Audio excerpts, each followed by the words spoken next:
Welcome, my friend. Hello, my friend. Welcome to my channel. I am Dipankar. Today, I am discussing the most important topic on pronunciation. Without pronunciation, we cannot progress our English learning. So, my friend, let's see how we can pronounce it in what.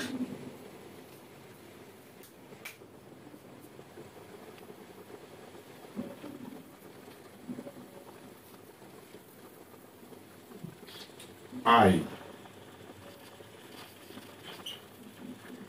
এই আয়ের উচ্চারণটা আমরা কখন I বলে থাকি। I এর উচ্চারণটা I বলবো, অন্য কিছু আমরা বলবো না। যেমন যেমন kind, bind, light, height, fight. দেখো, এইগুলোর ক্ষেত্রে কিন্তু আমরা এই যে আই আছে, এই আইটাকে কিন্তু আমরা আই উচ্চারণ করছি, আমরা অন্য কিছু উচ্চারণ করছি না। ওকে, এইভাবে শব্দগুলো যদি আমরা এইভাবে শব্দগুলো যদি আমরা উচ্চারণ করি, তাহলে আমাদের কিন্তু কোনো শব্দ পড়তে গেলে কিন্তু আমাদের আর ভয় থাকবে না। ওকে, দেখো, মাইট, বাইট,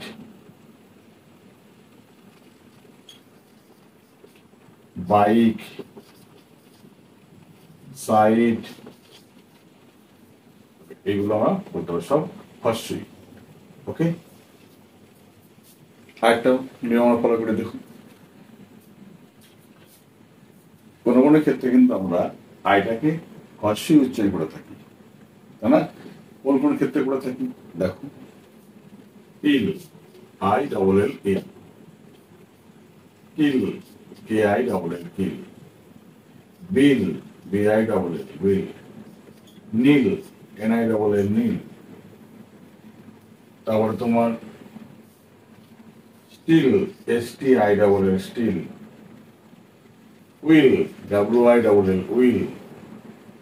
তারপর mill, M I double L mill. তারপরে আগে কি বলতে পারি দেখো, এইগুলো তো আমরা বলি, আমরা ইল, কিল, বিল, মিল, স্টিল, এইগুলো যতগুলো আয় আছে, সমস্ত আয় হর্ষের উচ্চারণ হচ্ছে। ইল, কিল, এরকম দেখো, বিল, ব যোগ হর্ষই যোগ ল, তার মানে কি হচ্ছে বিল।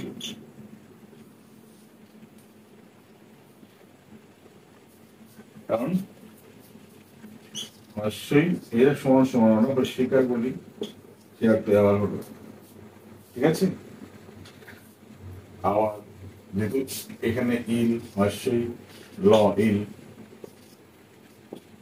শেয়ার তো আবার হলো, কারণ এর আগে তো কনসোনেন্ট নেই, শেয়ার তো আবার বললাম আমরা, ঠিক আছে। চলো আরো কিছু ফর্মুলা দেখি, তাহলে আমাদের পুরো কনসেপ্ট ক্লিয়ার হয়ে যাবে।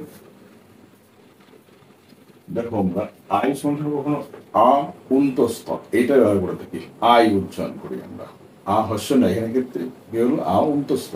কখন হয় দেখো, fire, F I R E, admire, তারপরে তোমার tire, buyer,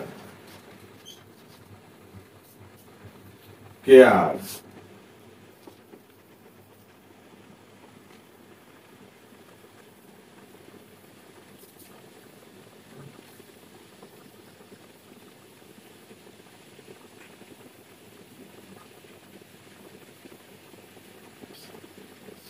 DI R E, dire. এইখানে দেখো, ফায়ার, ফ,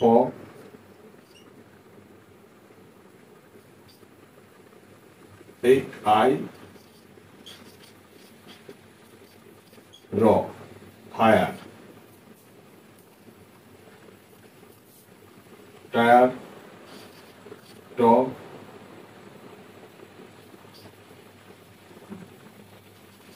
যোগ আই যোগ র, টায়ার। দেখো এখানে আই সমান সমান 29তম উচ্চারণ করছি, I. Fire, admire, tire, buyer, Dier.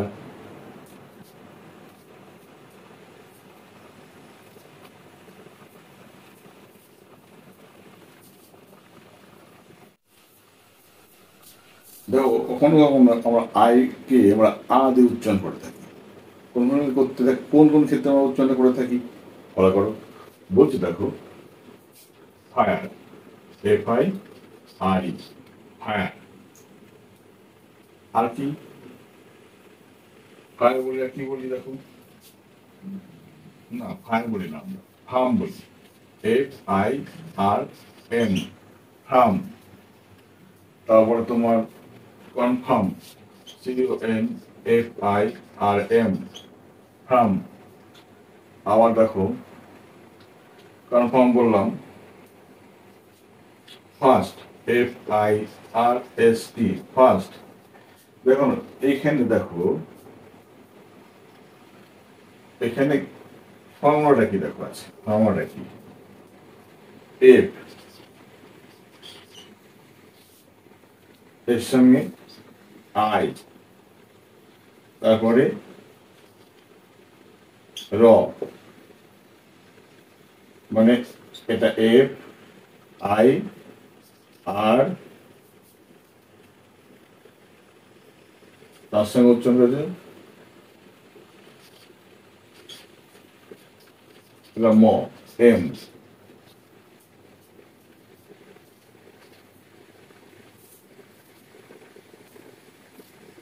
তো এখানে দেখো এইটা, এই এফটা আছে, এটা কিন্তু তোমার ভাওয়েল দিয়ে স্টার্ট, ভাওয়েল দিয়ে স্টার্ট। তারপরে কি আছে, এটা কনসোনেন্ট, শব্দটা কিন্তু কনসোনেন্ট, কিন্তু ভাওয়েল দিয়ে শুরু হয়েছে। এখানেও দেখো একটা ভাওয়েল আছে, তাহলে এই যে ভাওয়েল প্লাস এই ভাওয়েল, ঠিক আছে, এই ভাওয়েলে এটা কি উচ্চারণ হচ্ছে, হর্ষে আই, আর এখানে হচ্ছে এ, এই দুটো মিলে কি তৈরি হলো, আ তৈরি হলো। ঠিক আছে, কনফার্ম, ফার্স্ট। তারপরে দেখো ফার্ম, সেই কারণে এখানে আটা উচ্চারণ আসছে। ওকে, এইভাবে ভেঙে ভেঙে করো, তোকে সহজেই শিখে যাচ্ছে বিষয়টা। ওকে, আই ই, আই আর ই এটা যদি পাশাপাশি বসে তখন উচ্চারণটা কিন্তু আমরা দীর্ঘই করবো আমরা, অর্থাৎ এই দীর্ঘই এই উচ্চারণটা আমরা করে থাকি। Achieve, ACHI EVE, achieve. দেখো ACHIEVE, অ্যাচিভ। এটা দেখো অ্যাচিভ, আর দেখো ভ, অ্যাচিভ হলো, অ্যাচিভ।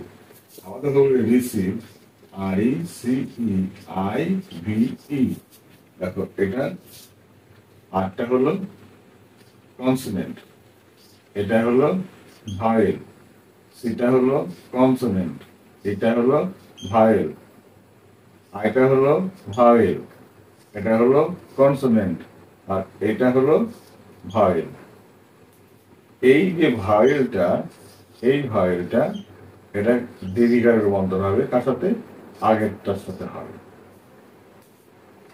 ঠিক আছে, তা দেখো রি সিভ, SCEI, এটা সিভ ভ, অর্থাৎ এই যে দীর্ঘিকারটা দেখো সিভের সঙ্গে যুক্ত হয়েছে, রিসিভ হলো। আবার ধরো দেখো সেজ, SIEVE, সিভ, আর সেজ, SIEGE, সেজ। এই বানানগুলো দেখো, সেজ, সিভ, এই SIEV, সিভ, আর SEIGE, সিজ, এটা হলো শিজ, এটা হলো সিভ। দেখো এটা দীর্ঘিকারে হয়েছে, এটা যখন দেখো দীর্ঘিকারে হয়ে গেছে। ঠিক আছে, এইভাবে যদি আমরা উচ্চারণগুলো করি তাহলে আমাদের কোনো সমস্যায় আমরা পড়বো না। ওকে, চলো একটা নিয়ম ফলো করি। Hello, my friend. Pronunciation is the vital part of the English literature. If we don't learn how to pronounce a word, we never read any passage, we never speak with anyone. Okay? Let's start. চলো দেখো ও এটার সঙ্গে সঙ্গে আমরা অ বলি, যেমন দেখো কিরকম অক্স, এটা অ উচ্চারণ করে, এটা কিন্তু অ উচ্চারণ করো অক্স। আবার দেখো বলছি পট, পিও টি পট, এটা কিন্তু অ পট। তারপর যখন দেখো রয়েছে বক্স, বি ও এক্স, এটা কিন্তু অ বক্স। লট, এল ও টি, এটা কিন্তু অট লট। আর বললাম পট, পি ও টি, এটা কিন্তু অ পট। বুঝেছেন? আবার যখন কোন ক্ষেত্রে আমরা মট, এম ও টি, এটা কিন্তু অ মট, এইভাবে কিন্তু উচ্চারণ করে পড়ে যেতে হবে। ঠিক আছে? ড্রপ, ডি আর ও পি, অ, এটা কিন্তু অ ড্রপ। টপ, টি ও পি, এটা কিন্তু অ। ফক্স, এফ ও এক্স, এটা কিন্তু অ ফক্স। তো এই স্টাইলে যদি আমরা উচ্চারণ করি তাহলে কিন্তু কখনোই আমাদের ভুল হওয়ার চান্সটা খুব কম। কেন হলো দেখো, এখানে যদি আমরা এটা নিয়ে ভাবি, এম ও টি, এটা হলো কনসোনেন্ট, এটা ভয়েল, এটা কনসোনেন্ট। দেখো যদি মটাকে আমরা এই মটাকে মট, ম যোগ অ, তার সঙ্গে ও আসছে, এই ও আর অর সংমিশ্রণে কিন্তু তৈরি হচ্ছে অ। মনে থাকবে ট, ট, তার সঙ্গে অ, তার সঙ্গে ও, তার সঙ্গে প, আর ও আর এতে তৈরি হবে সংমিশ্রণে অ তৈরি হবে ট। এই সায়েন্সটা কিন্তু এখানে কাজ করছে। ঠিক আছে, চলো আরেকটা বলবি শিখি আমরা।